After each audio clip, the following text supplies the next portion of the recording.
সবাইকে জানাই শুভ সকাল। আমি জিয়ান মেহেরি শেখ আবৃত্তি করছি কবি কাজী নজরুল ইসলামের লেখা কবিতা মা। যেখানেতে দেখি যাহা মায়ের মতো নাহা, একটি কথায় এত সুধা মেশা নাই। মায়ের মতন এত আদর সোয়াগ সেত আর কোনখানে কেউ পাইবে না ভাই।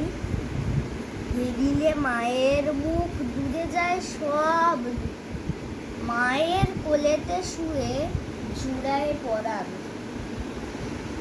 মায়ের শীতল করে সকল যাতনা ভুলে, কত না সোহাগে মাতা বুকটি ভরান। আয়ে তবে ভাই বোন, আয়ে সবে আয়ে শোন, গাই গান পদধূলি শিরে লই মার। মার বড় কেউ নাই, কেউ নাই, কেউ নাই, নত করি বলো সবে মা আমার, মা আমার। ধন্যবাদ।